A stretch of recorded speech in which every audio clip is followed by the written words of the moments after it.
Welcome to Owen and Brew's Barbecue. Today we are serving up fresh Ronto wraps direct from the Black Spire Trading Post, all the way from the galaxy's edge. We have a couple chefs in the house tonight with a special guest, Ralph, aka Casino Skunk, aka the Darmalar, and as well as Nick, the notorious Duntuian, straight from Duntuin.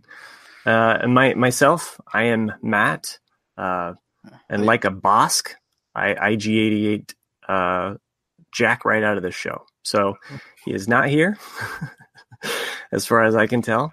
Maybe we'll have a special appearance by our 2J Toa, but who knows, right?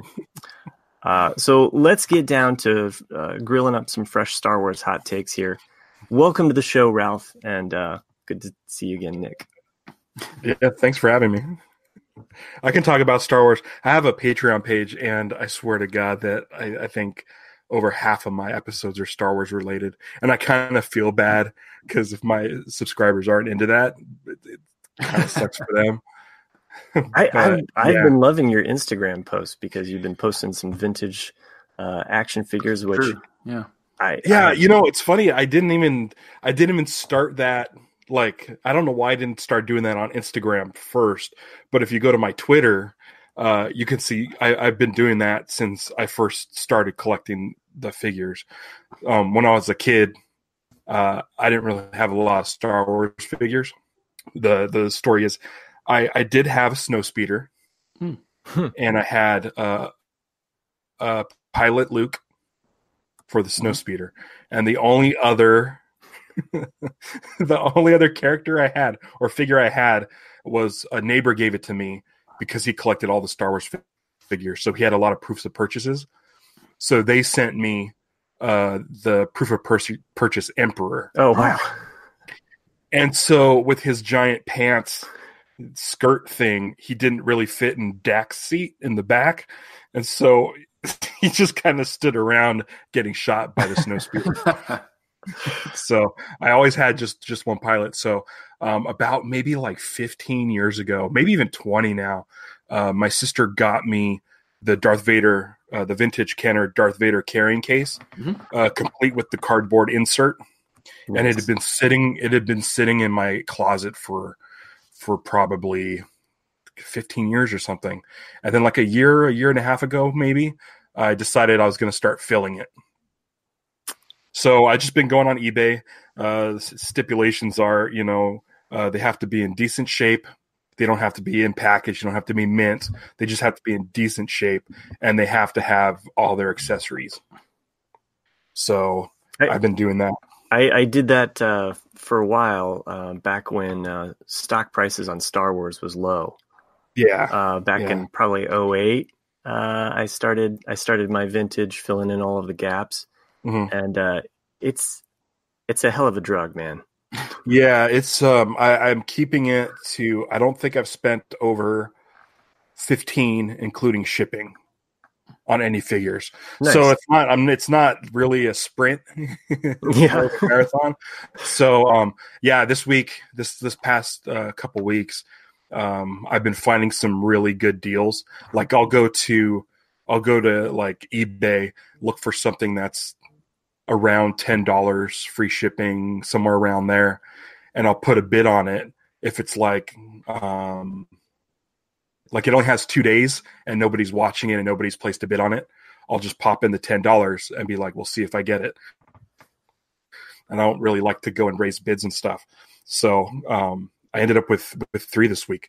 I got they're 3 pretty big ones too. I got Pilot Luke, Luke Skywalker X-Wing pilot gear.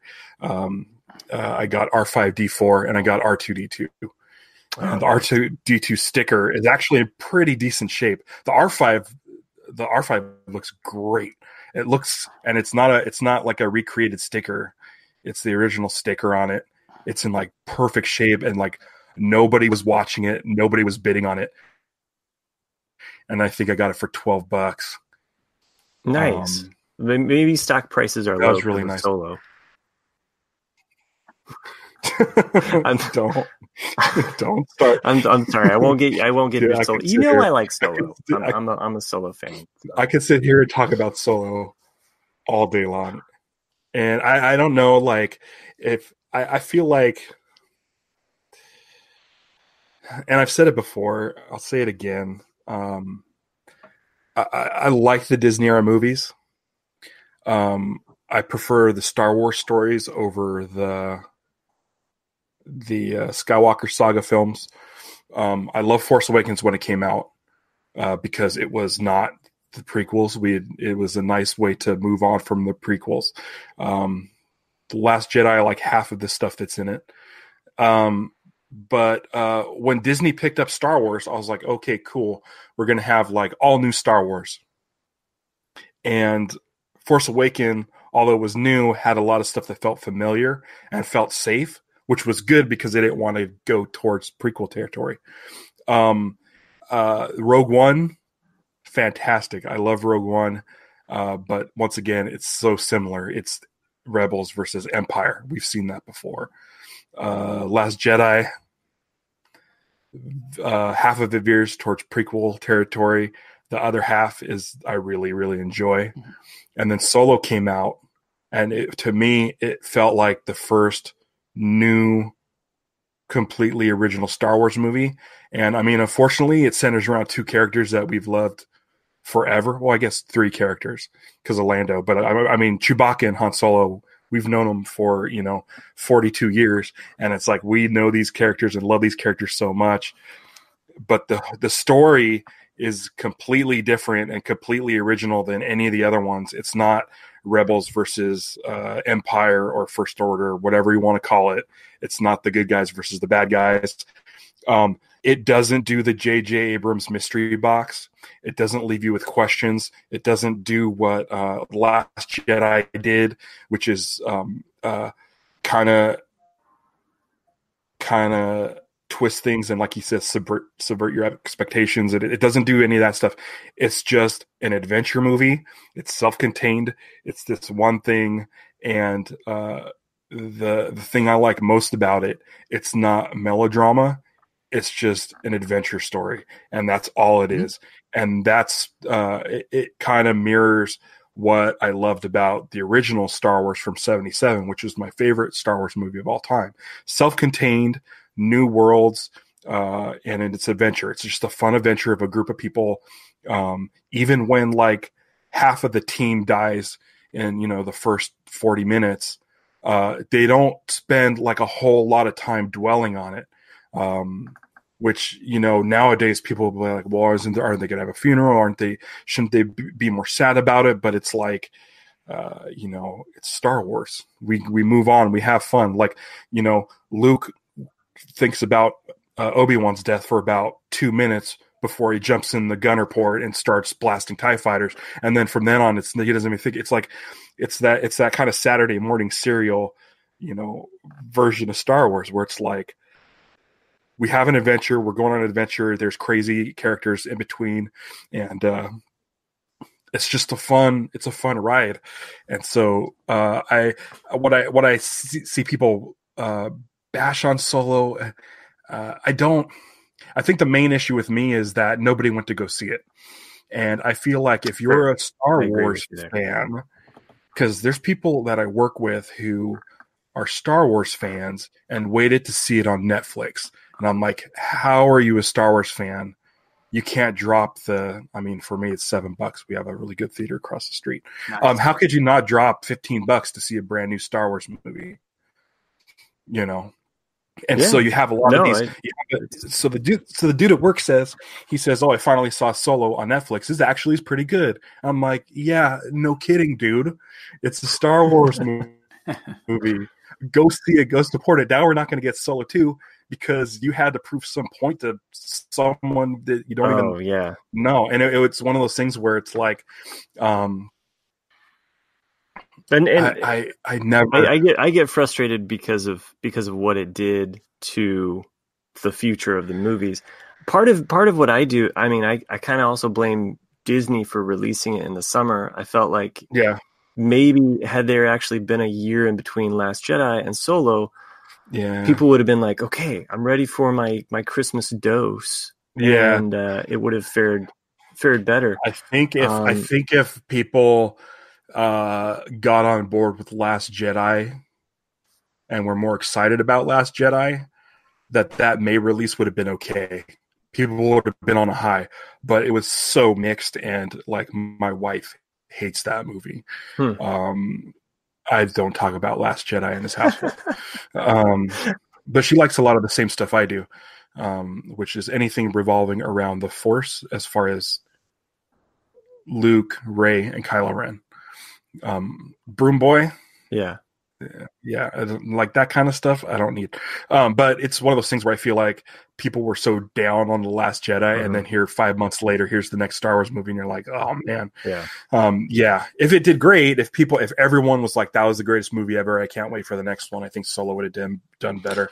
I mean, they knew before it was even released it was going to bomb, and they even announced that. I remember reading that on Facebook weeks before it was even released, that because of Ron Howard having to come in and having to reshoot so much, that they knew they were going to be at a loss money wise. And so I think they were already putting that out there just so people wouldn't blow it up going, Star Wars bombs for the first time ever. Like they were kind of trying to soften the blow, but I think it actually magnified it.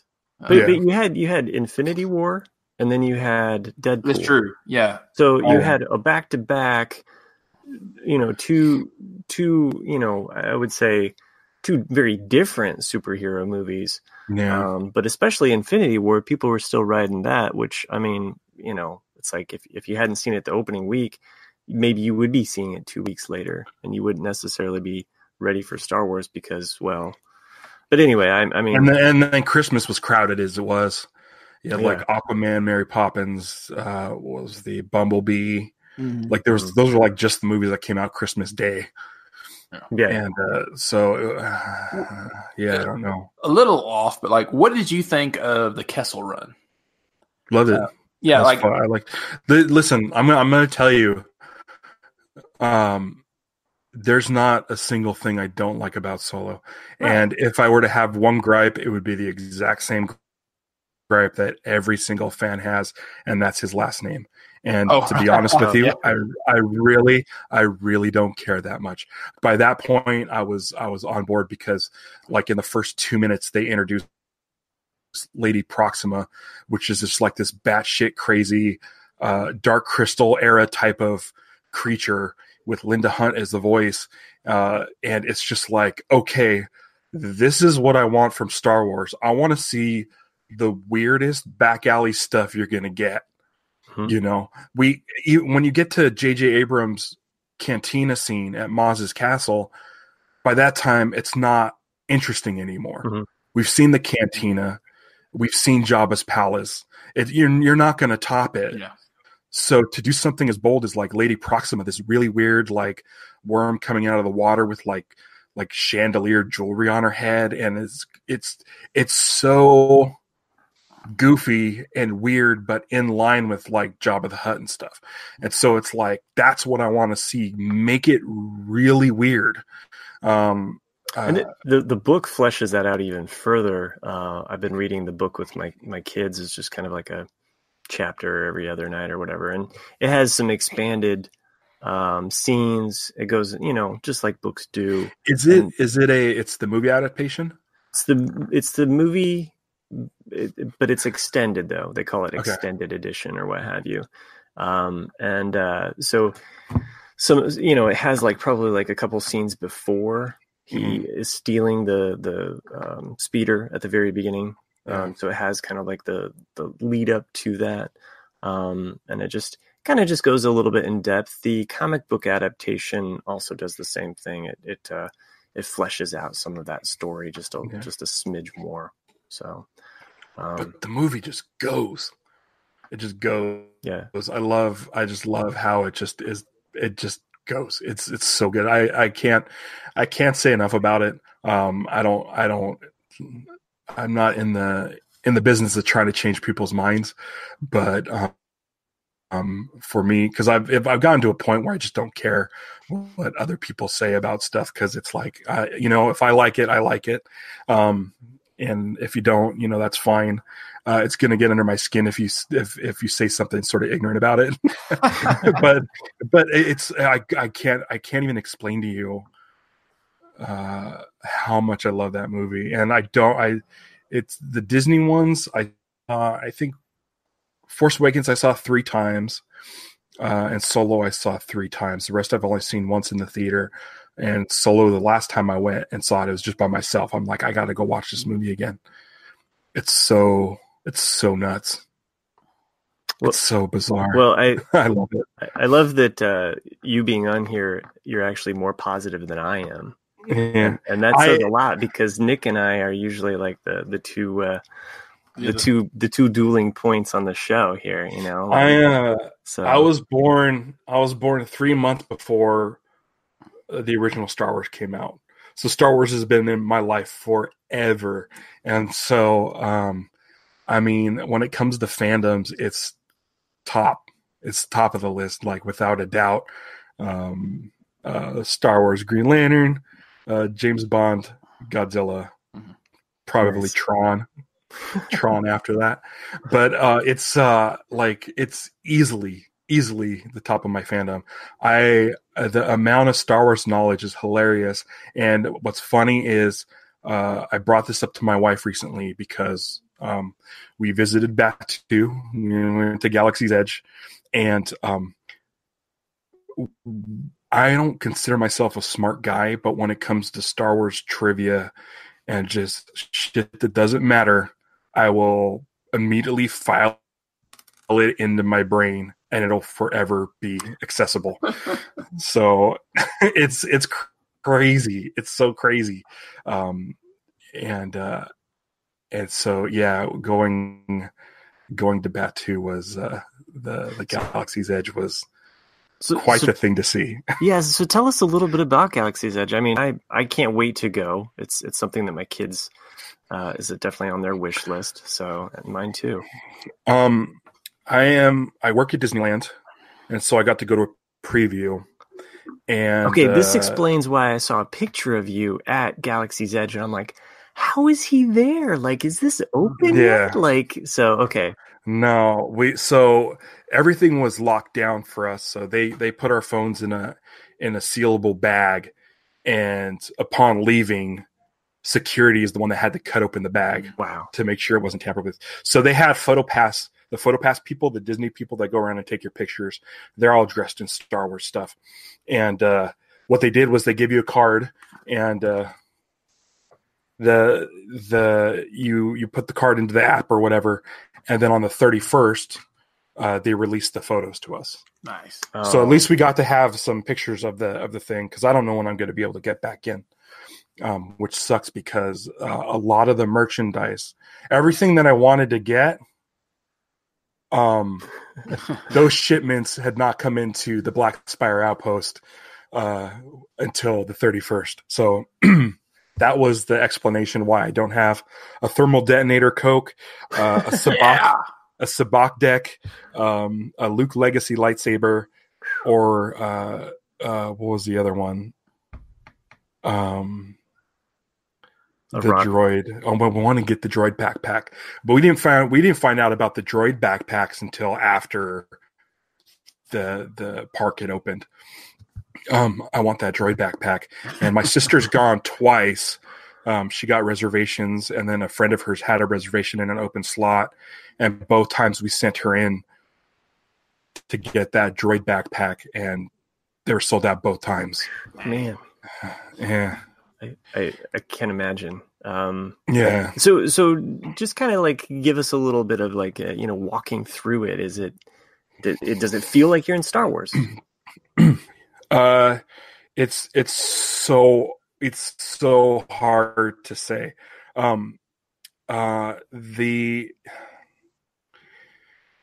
We walked in through the Critter Countryside, and it's kind of a long walk. You go through the Resistance side, and the Rise of the Resistance attraction isn't open yet. And you're walking through, and the ground has kind of it's a bumpy surface, almost looks like mud, but it's concrete. And there's astromech tracks Oh wow. in the ground, and gonk droid. And if you follow the gonk droid tracks, it leads to a pile of gonk droids located next to a giant X-wing. And so you're like, okay, it looks like Star Wars, right? But as far as feeling like Star Wars, it's so hard because it's not anything from any of the movies or comics. It definitely looks like Star Wars. It has the feel of Star Wars, but is it comparable to, say, Universal Studios when you're walking through Hogwarts and all that? Now, I've only been to the Hogwarts at Universal Hollywood. That's when I went to. Oh, at the one, yeah. And so like when you're there, when you see, I'm not either. I don't know. Yeah. But like when you look at the Hogwarts castle, the school, and then look to the right, you can see like the back of a building. True. From another attraction and stuff. So that's kind of like, it's Universal Studios, so it's supposed to have like a studio atmosphere anyway, so that's fine. With this, there's nothing from the outside world that you can see. There's one point when you're in line for the Millennium Falcon and you're on the second floor looking down over the Falcon. In the distance, you can see the spire of Big Thunder Mountain, but it kind of matches the landscape already. The planet is filled with these the spires that you see at the Black Spire Outpost are huge. Imagine redwoods that have been petrified into like solid rock. So it's like a dead planet it used to be a forest planet, but it's now all petrified. So it kind of ties into the way the terrain goes. It's a good transition between Critter Country, which is one of the entrances, and Frontierland, which is one of the other entrances. So it kind of brings both of those trees and desert together. It's the only intrusive thing, and I mentioned this is I heard the Mark Twain whistle once. Oh, yeah. Bar there, and it kind of pops you out. But other than that, you can't see any Disneyland pretty much except for that one mountain. You can't see Disneyland from the inside, but what's also good for Disneyland purists, you can't really see Star Wars Land from the outside. Nice. So when you're in Disneyland, it still looks like Disneyland, but if you go off the beaten path, you're in Star Wars. Nice. So anyone who has concerns about them, taking Disneyland and making such a drastic modern new thing and adding it on, it's definitely tucked away. Nice. And the spires, those the kind of big structures, these big trees kind of blend in with the natural Frontierland look. So it's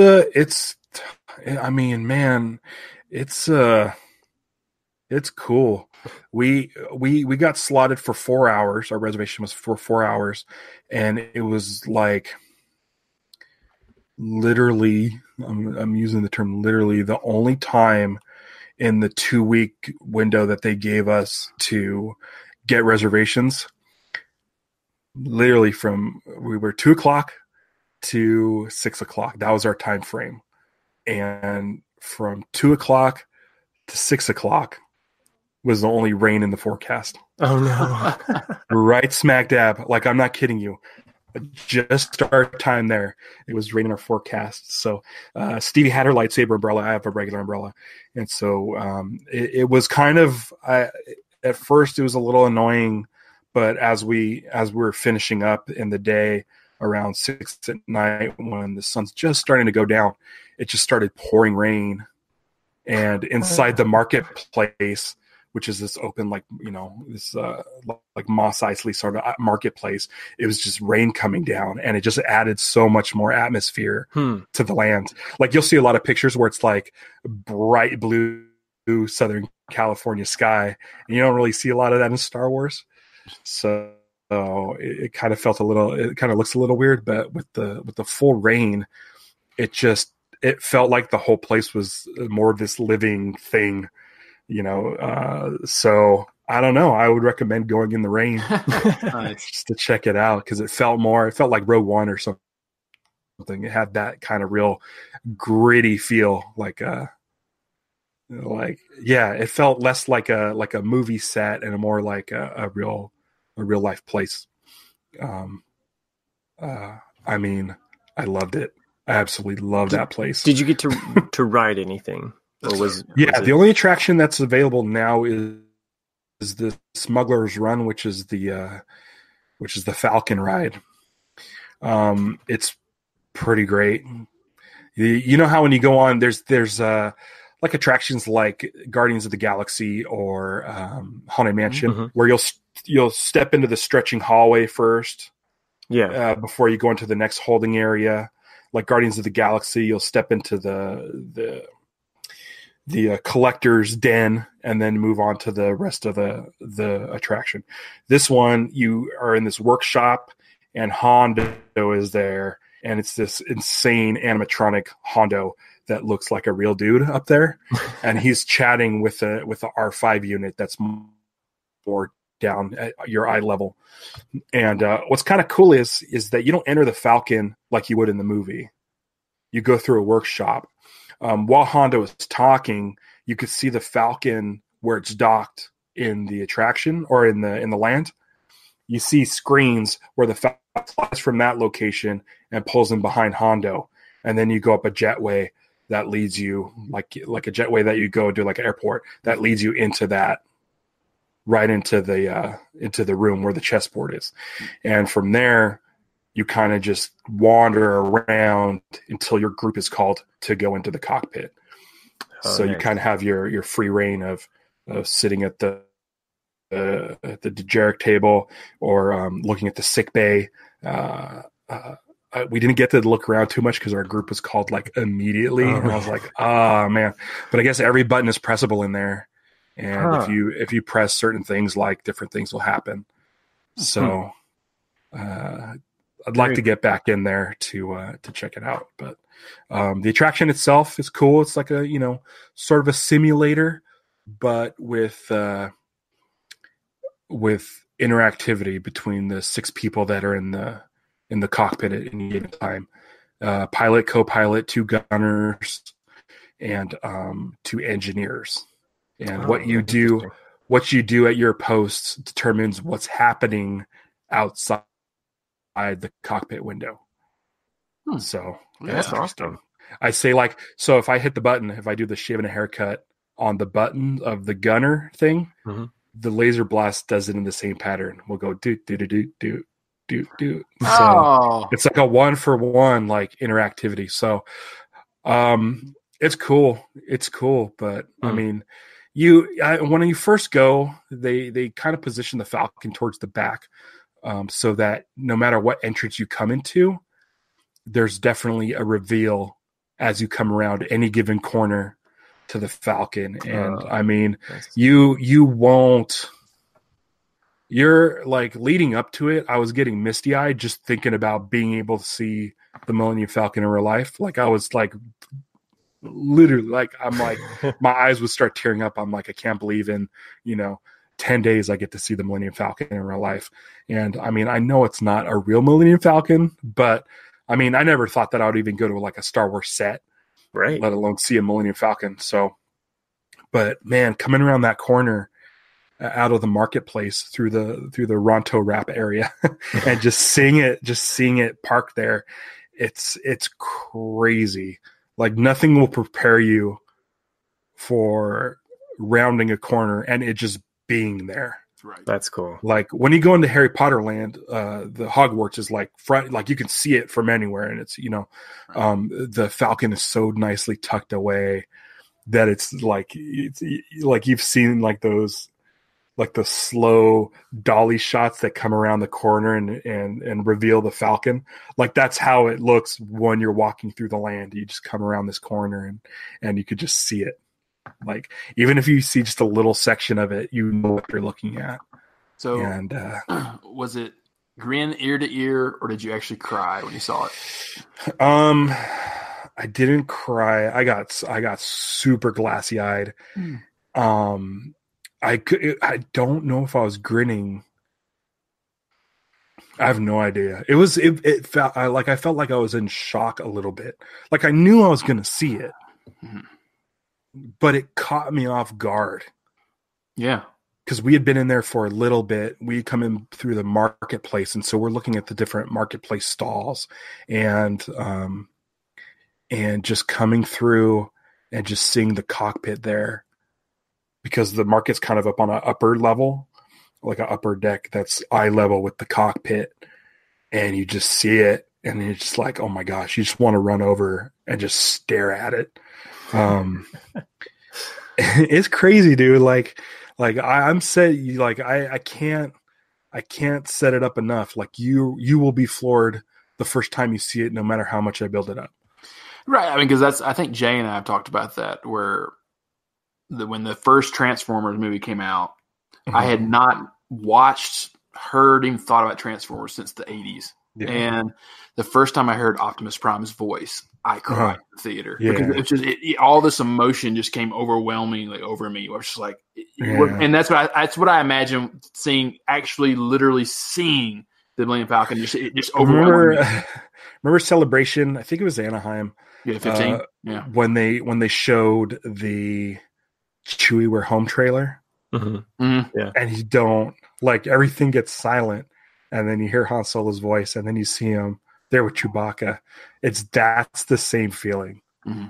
Nice. That it's coming, he's in there, but even it's everything you wanted is now realized, and it's just man, it's so good, guys. I mean, we're blocked out from signing people in for the rest of the year. Do what you can to get in there. Reservations drop on I think the 24th in a couple weeks, and then it's just going to be a madhouse. Oh yeah, I know they are limiting the amount of people that go in there. So I mean, just that's what. There's all these rumors going around. I'm seeing online about like what you're saying, you're only allowed 4 hours, and so that's for the reservation system. I don't know what's going to happen. Okay, once where it's they let in a certain amount of people, and then you have to wait for someone to leave before they send in the next people, or what? I have no idea how they're going to do it. I'm never leaving, man. Yeah, I know. I would never leave. Yeah. There's plenty of room though. There's the streets are wide. Never did I bump into anybody. Nice. I'm not sure. We went for a cast preview, and we were only allowed one guest, so there weren't any strollers, which was nice. It would be nice if they told people leave the strollers outside.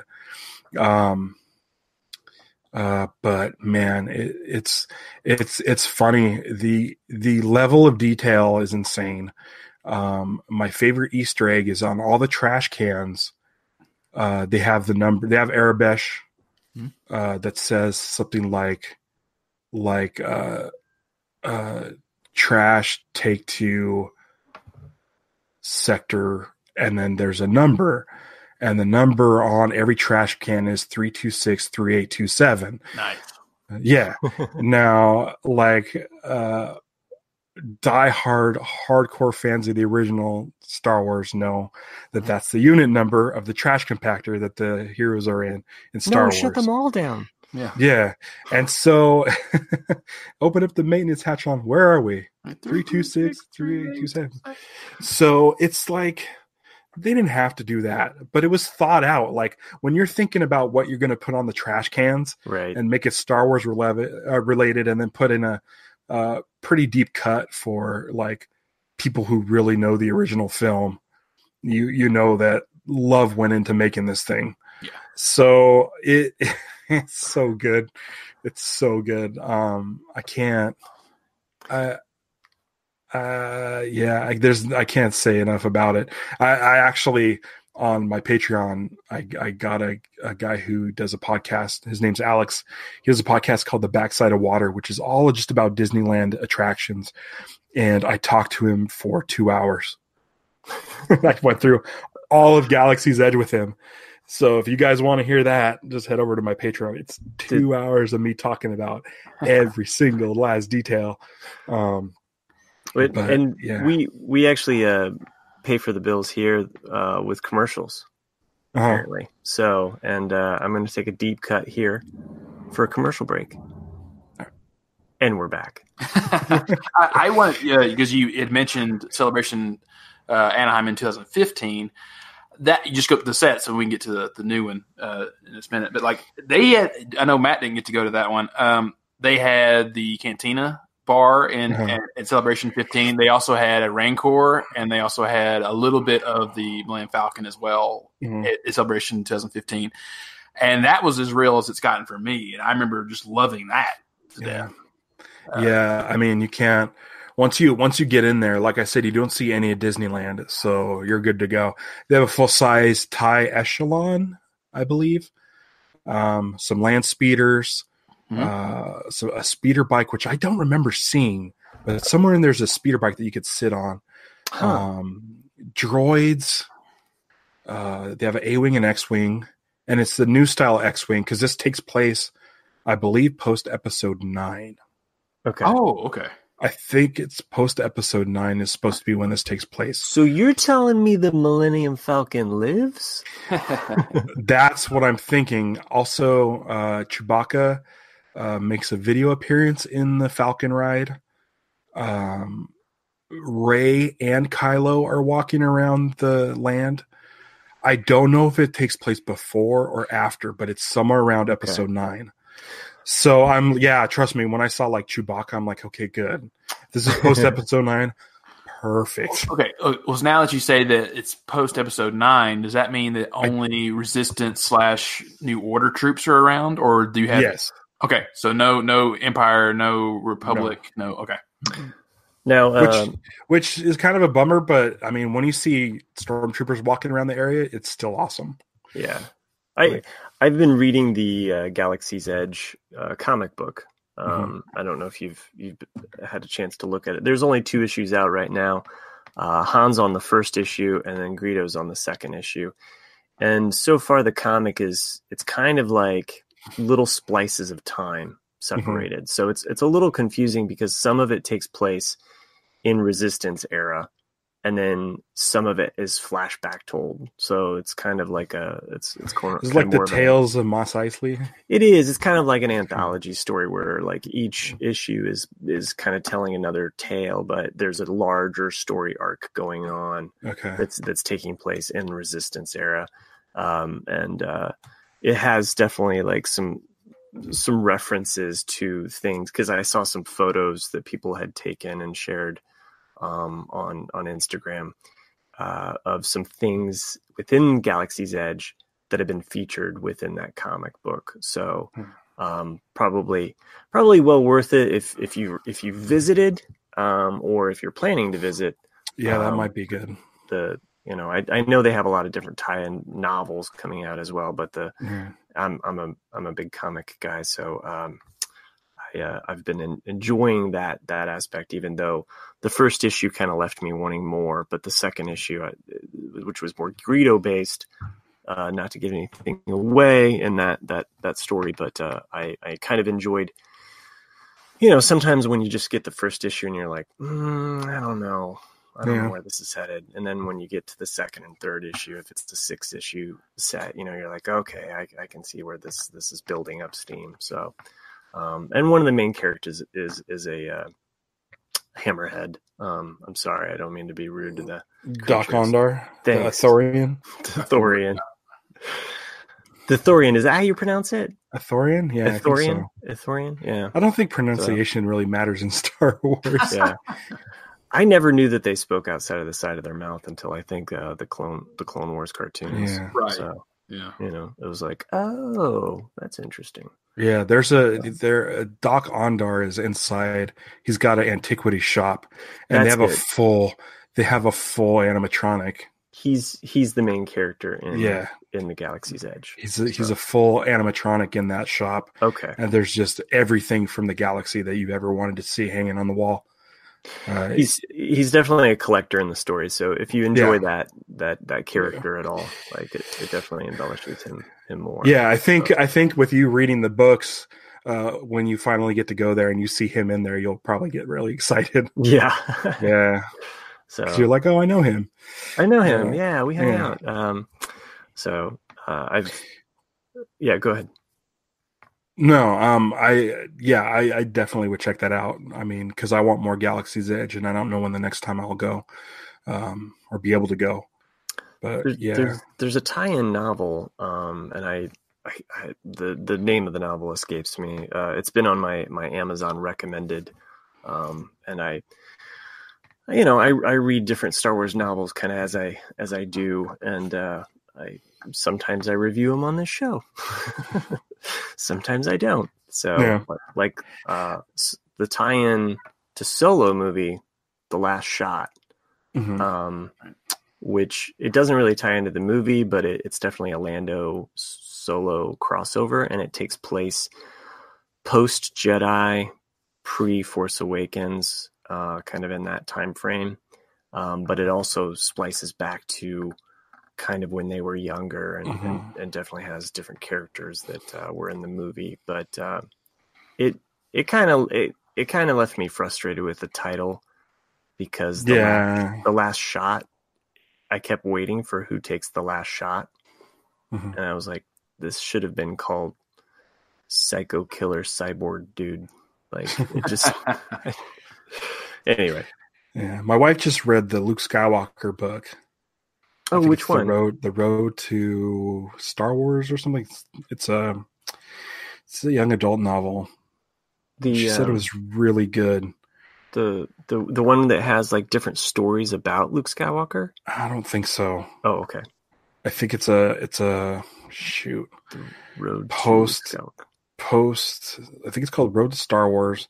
Okay. There's a Princess Leia one. She said she didn't care for. Oh yeah, is it for the ones leading up to the Force Awakens? Those, I believe so. Yeah. Okay, I know. She said that was really good. I'm not much of a reader, but I might get the audiobook of that. Okay. I'm heading out of town soon, so that might be something to listen to on the way. She said it was really good. But yeah, I'll read comics if the Galaxy's Edge one sounds good. I don't know about the Galaxy's Edge novel. Mm-hmm. While we were waiting in line for food, we ran into, we got approached by V. Marathi, who is the main character of Galaxy's Edge. Okay. She's a resistance spy. And she came up to us and told us that we, if any stormtroopers were to come up and talk to us, that she was never there. So that was kind of fun. But then we went in and got food, and it was funny. While we were waiting in line for food, the guy who was kind of like handing out the menus and stuff told this story about. He's like, "Hey, have you been seeing the apartment just past Oga's Cantina?" And he started telling this story about some Wookiee that lives up there. And if you look outside, there's huge blaster bolts.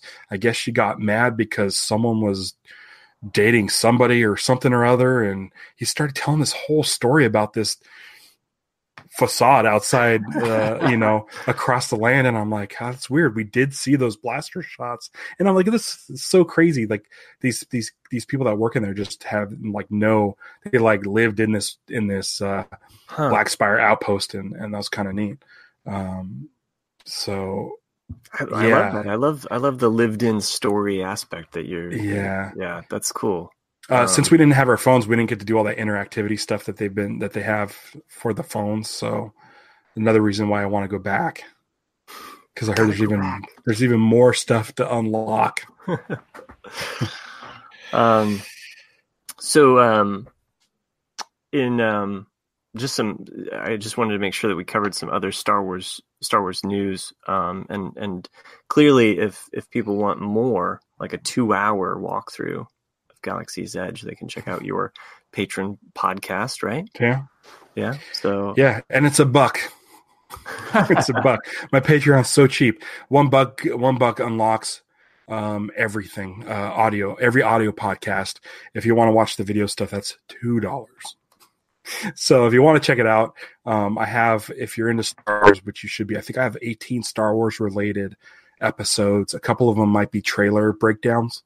But the thing that I like the most about my Patreon page is it doesn't follow any format. Like I have the Kaiju podcast, and me and Jorge talk about monster movies, Godzilla, Mothra, King Kong, that stuff. The Dharmalars, we talk about Lost. me and my friend Kevin do All Right, Let's Do a Podcast, where we just talk about the latest movies. With my Patreon, I could talk about whatever I want, and a lot of that centers around Star Wars. But I've done 6 episodes of a series called Lightsabers and Leitmotifs, and it's all about the themes, John Williams themes in Star Wars. Oh, nice. Mm-hmm. So I think for you guys having me on, I'll shoot you over a link that unlocks all the episodes. But if you guys, anyone else wants to listen to it, you drop $1 and it unlocks everything that I've done over the last 2 years. So I'm a big fan of the music as well. I mean, who isn't? Mm-hmm. I did want to mention, because I had gotten this record. I ordered it way back. I think it was January 1st. It was kind of like a present to me or whatever. Mm-hmm. The Last Jedi LP. The original one that Disney released, the original pressing is horrible. Don't buy. I mean, if you're a record, that could be a collector's item. If you're a record file, like audio file, like I am about the records. Well, what happens is in the song "The Last Jedi" on the fourth side there, it's a skip, and it's in all of them. It's annoying. So when I was kind of waiting for a second pressing to occur, and there is a really cool, multicolored release that they were doing. There's a kind of a light side and a dark side version that has some really great artwork. I posted about it on our Owen and Bruce BBQ. So if you want to see images, you can go there, check out images of the records themselves. There's a red record and a blue record. Oddly enough, the dark side pressing was even better than the light side pressing. I really geeked out on this. I waited so long, and I was really pissed off with the company.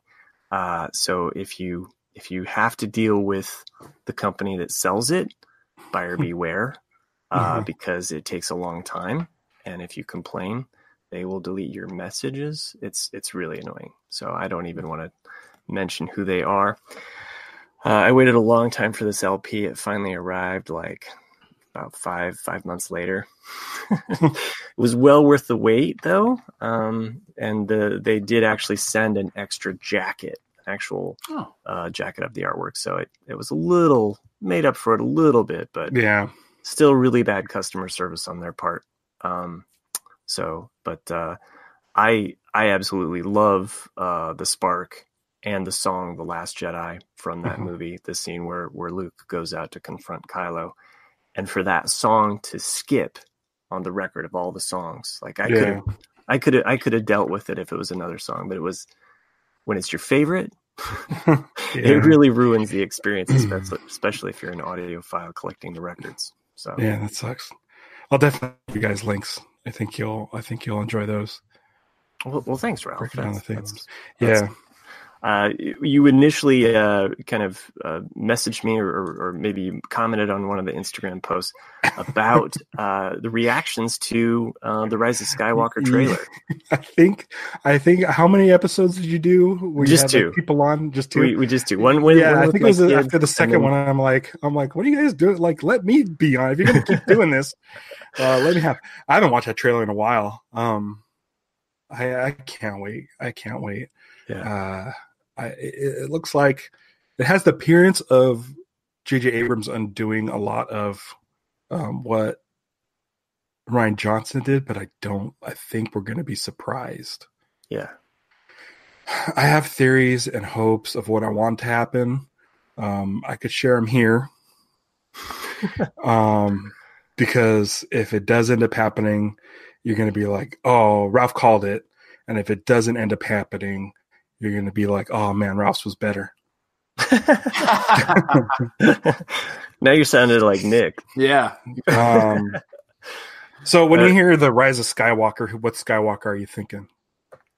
C-3PO? Right? Lando? He's not a Skywalker. I would think Anakin. But Yeah, Yeah. I think Anakin too. Yeah. A lot of people are saying like Luke or Rey is a Skywalker. I think it's Anakin. I think. I mean, it's been introduced in the Clone Wars. I haven't really. I struggle with watching the Clone Wars. I think I got I think it was season 4. Oh. Instead of Clone Wars, it just turned into the Senate, and I was just like, I can't. I want to see clones fighting. That's why I'm watching Clone Wars.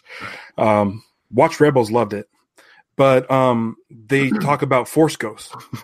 Right. They talk about Force Ghosts in Clone Wars and in Rebels.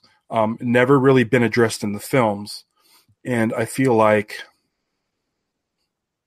with the surprising demise of Snoke, that this may be a good opportunity to keep him as the main villain. So you of think this Snoke's trilogy? gonna be okay? That's cool. Because we haven't seen a Sith ghost. Well, he's not a Sith though. Is he not? Well, I mean, what is he? Snoke was never confirmed, as far as I know, as a Sith. He's just Is he in? Is he's it? just a dark Force wielder, the same way Kassa's Ventress was. She was never a full Okay. Sith. He was just So, extremely I mean- Lord? huh? So A like, Sith Lord? Yeah, so like, Rey's not necessarily a Jedi. right, I mean, because it's just a religion. right. Yeah. But we still haven't seen a dark side user as a ghost. And the thing is that I mean, Matt, I know will probably help me figure this out, but I remember, I'm not sure where I heard that, but it said that, that the Sith can't do that. I mean, maybe that's no longer canon anymore. Yeah. That it's because it drains so much and because it's so evil that you can't have that negativity in the living Force. Only the Jedi can go do that route. So the Sith attach themselves Right. to objects. They're more materialistic in that regard. So it's more likely that they would be attached to an object, to Right. an entity, or to some type of other So- object.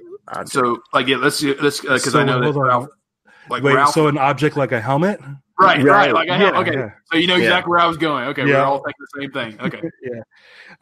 But I'm thinking, because this is what I want to happen. You have on one side, and I'm using my fingers here. You have on one side, let's say you have, let's go with Snoke. Let's go with Palpatine. And let's say Darth Maul. Right? Right. Let's say you have those three as ghosts. On the other side, you have Yoda. You have Obi-Wan, and you have Luke Skywalker. that would be. So you have, so you have three of these Force ghosts in some sort of cloudy, wizardy ghost battle. And I feel like That's my best. you need to bring the balance of these two warring sides together, and the only person that has worked on both sides would be the ghost of Anakin.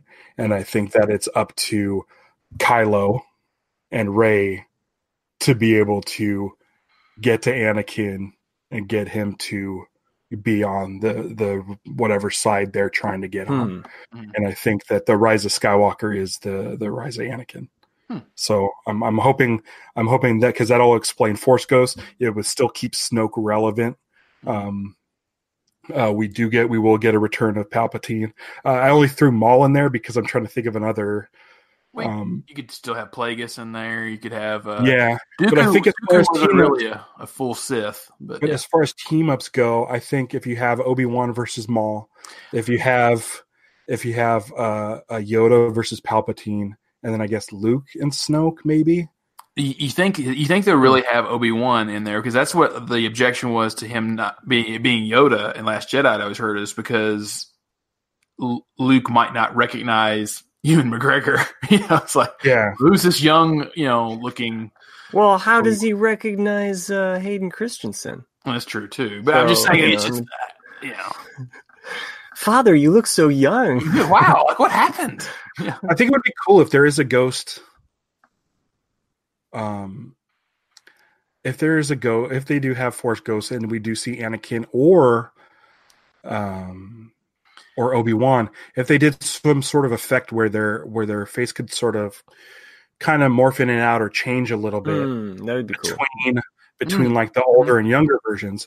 So that way, when you, depending on which Return of the Jedi you watch, you're like, okay, he's just in that form. Now, there would be one minor objection I would have to that with like actual ghost fights and things like that. It's just, and it all comes from Empire Strikes Back with Obi-Wan saying, you know, if you choose to confront Vader, you must do it alone. I cannot interfere. And so that always made me think that they can be present, but they cannot interfere with the path of the way the world goes. You know, or that's why they can't. Like, I feel like as ghosts they can interact. Someone had to put Yoda up on that fake on the log, the handrail. But you know what I mean? Like I'm imagining like an album cover from the 70s or airbrushing on the side of a van, just like this cloud with like lightning forming and just these shapes of these guys just in this wizard battle with like lightning and you know, exactly.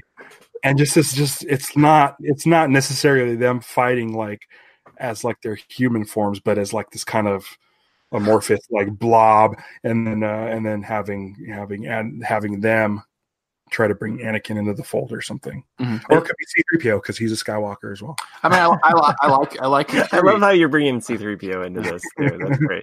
Now, I do want to point out that on the Art of the Last Jedi in that book, they did toy around with the idea of a dark Jedi or a dark entity haunting Luke as he sat alone, and so, and then I think in The Force Awakens I think it's in the novelization, and I read it and I forgot about it. It's the problem with reading books. Sometimes you forget about sections. But I want to say that they either had Anakin, a voice of Anakin, calling to like more of a dark side Anakin, calling to Rey in that moment. So anyway, listeners, if I'm wrong, email us at theforceswelldone@gmail.com. Let me know that I'm wrong about that, my memory on that. But I want to say that they toyed around with Anakin being present in that first battle in the snow between Rey and... I'm coming up with something in my head. Okay. So it's not entirely fleshed out, but you were talking about Sith attaching themselves to objects. That's what I started to say. Did you read? You like comic books? Sorry. Yeah. I don't want to interrupt if you're really no. great. But like, no, I think I got it. I think I got something. So in like hold on. Yeah, get back. In the trailer, we see that 3PO is part of this group. They're going to the second Death Star. I'm assuming it's the second Death Star, and I believe that is the planet Endor and not the forest moon of Endor. Yeah, he's on my side. Yeah, I win. So Boo, let's say this. C-3PO had his memory wiped, but C-3PO was built by a boy, so maybe he's not the best constructed droid. What if C-3PO has more to do with this story? What if C-3PO he's a Horcrux? Has some yes. Has some, because C-3PO hasn't seen... He's never seen Anakin. He hasn't seen Anakin since episode 3. Right. He hasn't had his memory wiped. How would he even know that Anakin turned into Vader? No. Because he wasn't around on Cloud City when Vader told Luke, and when Luke told Leia. What if he's there because he then realizes that it's Anakin? What if we get to see 3PO actually remember something from before his memory wipe? Like the way Anakin built 3PO couldn't have been like a perfect model. Like he could have like some sort of regressed memories or some sort of something in his... It's like flashing, like there's flashes and then you hear Jar Jar go, Annie! And it's just like these little... I'm just throwing out ideas, you know. I like this idea of C-3PO I feel like what if C-3PO is like the linchpin to this whole thing? What if he is his involvement in this story is now like key to this whole thing? I've heard that he does have a bigger part. He does, yeah, I've heard that too. So. To me, that's where some of the movies have gone wrong, especially the prequels, in that it was always C-3PO and R2-D2 telling the story, and the prequels don't involve them as much. Whereas they've done a little bit better job, I guess, in these, but not too much. Still, and then now they're introducing Dio, which is like, this is the last one. We don't need new droids. We don't need new droids. We're not going to buy the toys. I don't want to buy a Dio. He's going to be in a 2-pack anyway. Yeah, my kids do. Oh yeah, he's going to be in an action pack. Yeah. C-3PO with the group is definitely something. It could be one of those things where, like, let's say Anakin does rise, maybe something happens, and the only face in that group he's going to recognize is 3PO. Mm-hmm. He doesn't know any of those other people. Yeah, it's so funny. It's so stupid. It's so stupid. But I mean, I feel like anything they can do to tie the prequels back into this one, because they are calling it the Skywalker saga, you want to make it feel like one giant, cohesive 9-episode story that you don't want to. You want to make sure that you include the prequels and let them in, but not necessarily retcon, but make you rethink what the. If 3PO is a linchpin, it might make you go back and not groan as much about Anakin's the one that built him. Yeah, no, that would be great. I like that. Somehow pulling that in. Once again, none of this is going to happen, and you're going to be either disappointed or not. I don't know. Well, I mean, it would make sense because that's what I started to say. Like Matt and I both read this really great comic series that came out over the last year and a half or 2 years. That's a Darth Vader centric comic. I don't know if you read it or not, Ralph, but it's really good. It's sitting on my shelf. It's so good. Yeah. But there is, is it graphic novel 3? I think, Matt. Where there is a Sith helmet that is introduced, and and so to me that really clicked. If they go that route, it's like, oh, they kind of already set this up a little bit in the canon. There's actually a lot that people have been drawing from that specific storyline too, because of his vision of seeing the Emperor creating an entity in that comic. It's been referenced quite a bit. I try not to read these articles. I always see the headlines and I'm like, shut up, I don't want to know anything. But they're kind of alluding to that specific comic and the Emperor creating Anakin in that vision. But that whole, so there's 2 different Vader lines. There's one that takes place after A New Hope, and then there's the second one, the second volume, essentially, that takes place right after Revenge of the Sith.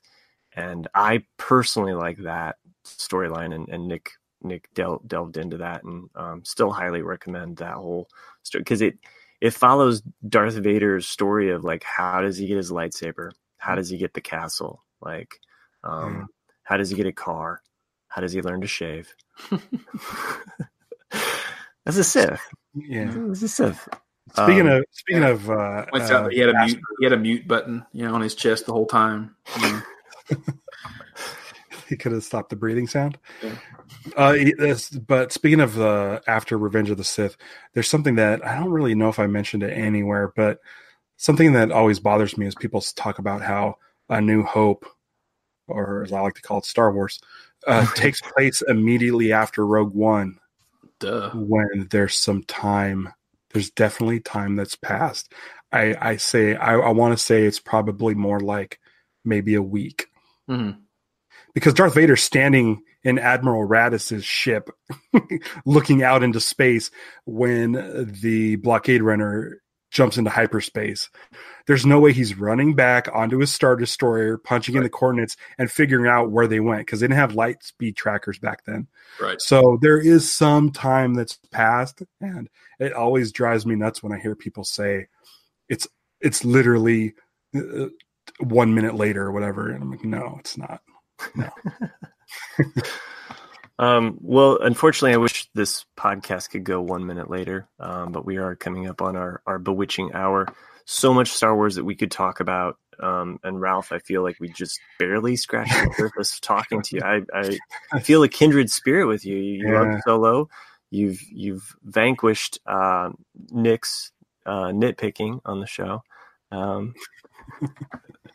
I love you, Nick. I couldn't do the show without you. So, and you do bring a fair and balanced voice to the show, whatever that means. Yeah. Wow. I know that's kind of a dig. Yeah. Yeah.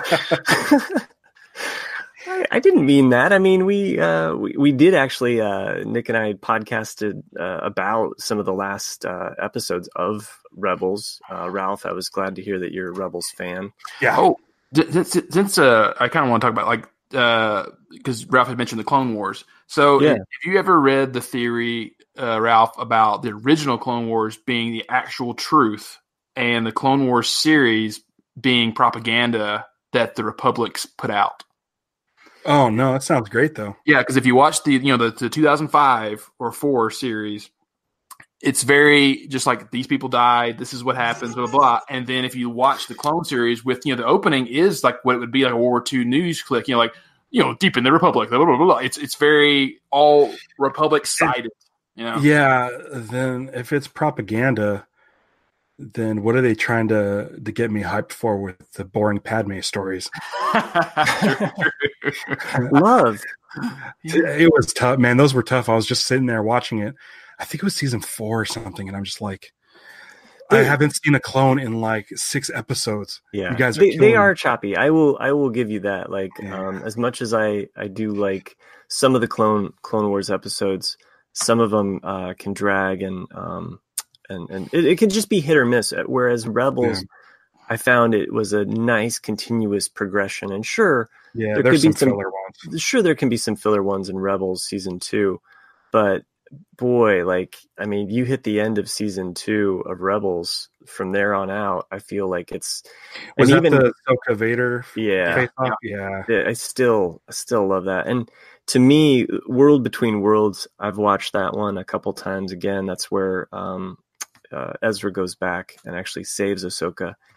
And to me, like, that is just one of my favorite episodes. It gets me, like that scene where Kanan's gone and and Hera's accepting that he's gone. Like, it's just it gets me. Like, I was thinking about this, and I think for Disney it could be good. This Rian Johnson trilogy, I don't really know anything about it, but I'm thinking what they need to do is just do Jedi Academy, make it essentially Harry Potter set in Star Wars, and then have our first live action Ahsoka. I thought they canceled Rian Johnson's trilogy, and no, now it's still going. Okay. Yeah. I thought they were just going to go with the Game of Thrones guys trilogy. Okay. I don't know, but that's supposed to be Knights of the Old Republic. Or that's the rumor. That's the rumor. Yeah. Yeah. So, but I feel like I think that would be kind of a no-brainer, like essentially Harry Potter, but make it Jedi Academy. Oh, it's yeah. True. Yeah, and I'd watch that. Sure. So, well, anyway, there's so much Star Wars, and I, Ralph, you're always welcome back on the podcast to talk again. I know you're getting ready to leave, and I don't want to keep you any longer. Yeah. I like to keep this podcast a little tidier than our other show called the Ramblecast. So I can talk about Star Wars forever, and I have. And so any opportunity to just talk about everything Star Wars. And I think I want to say that the greatest scene that Disney has ever put in one of their movies is Chewbacca and Han Solo taking a shower after they first met. I'm being serious. It's such a simple way to convey trust from Chewbacca, because Chewbacca was this monster that didn't trust Han. Han saves him, and it's not a life debt like we knew from the old EU stories, but it's like, look at this. It's such a simple way to show trust. And it's just that whole thing. And then them looking out off of the bridge or off of the, off of the. I love the that ship. scene because there's it's so good. the dialogue between them, and it's just him talking, so you have to infer what Chewbacca is saying, but he says to him, like, no, they took us because of me. Yeah. And clearly Chewbacca's saying, like, no, they only took you because of me.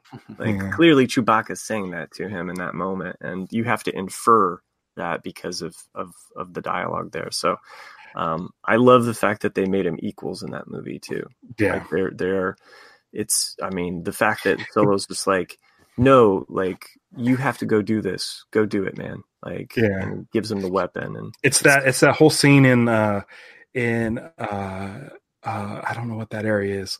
The computer room in Star Wars, when they bust in with the stormtrooper gear on. They're having a conversation about shutting off the tractor beam. And there's just a shot of Chewbacca standing there and Han leaning back up against him. Mm-hmm. And I feel like that's Han and Chewie. And so to see them together in that movie, like, that's it. That's all. It's good. Like I said, I'm not going to try to sway anybody, especially Nick, but you've made a good argument and case for Solo. If anything, we've proved it's my fourth favorite Star Wars movie of all time. So, do we ask? Yeah. What the second and third are? Yeah, it's go Star Wars, Empire, Jedi. Okay. And the reason I like Jedi so much is the Luke Skywalker story. Yeah. Luke Skywalker's trajectory from whiny dork on Tatooine up to Jedi in Return of the Jedi is so amazing. Mm-hmm. Unfortunately, Han Solo is such a badass in Star Wars. By the time they get to Jedi, all he is a humping post for an Ewok. And it's like he has nothing, he has nothing to do. So one of the things I do got to say about the Disney ones is that they gave Force Awakens gave Han Solo. They finished up his story arc where he went from a skeptic to being 100% believer in the Force. And that, he left his legacy, and his legacy right now is Kylo Ren, who is, not the best. So, but I not that I want to see Adam Driver or Kylo Ren redeemed. I'm fine if it is. That's fine. I guess it's supposed to rhyme and all that nonsense. But if we end the movie with Kylo Ren in the pants with the shirt and the vest. Oh, wow. with the blaster, like, it would be kind of amazing.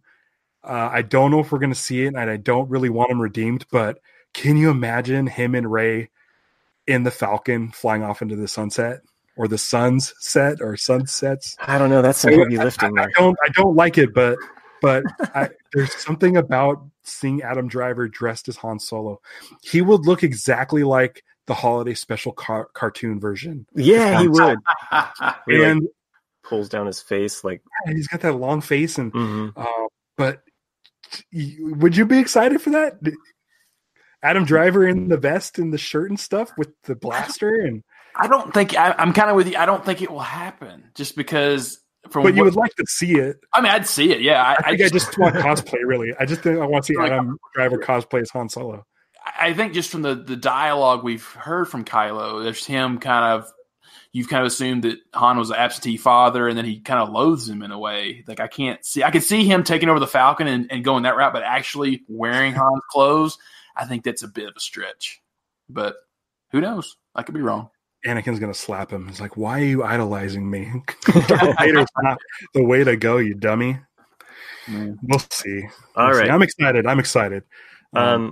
So for everybody that's listening at this point, if you want to buy your Han Solo clothes, or perhaps you need some shower accessories, so you could recreate that scene. If you buy anything Star Wars collectible, head over to our Amazon affiliate link, jandjack.com/Amazon. Help support this show.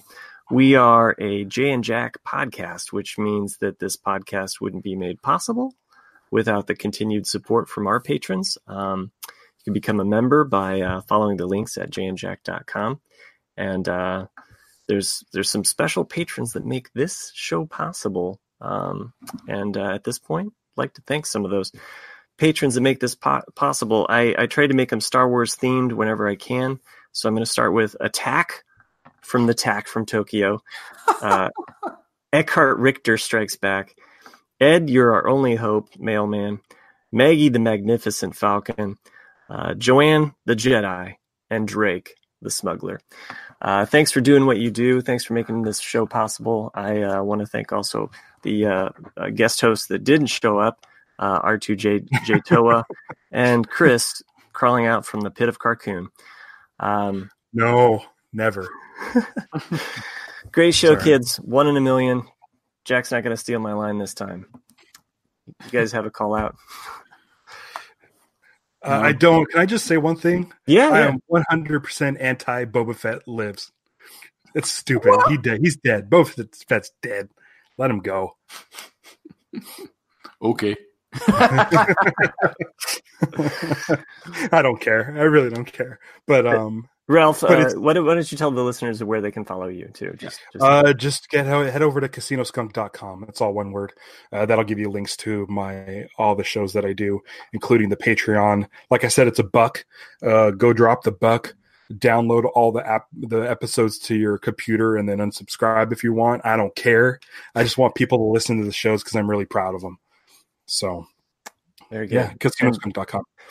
Casino Skunk, they can follow you on Instagram. That is where I follow you. You can also follow us at Owen and Brews BBQ on Instagram. Sometimes I post when I'm not being lazy. You can send us email at theforceswelldone@gmail.com. And that's it. Yeah. Great show, guys. Yeah. Thanks for having me. 1 in a million. See ya.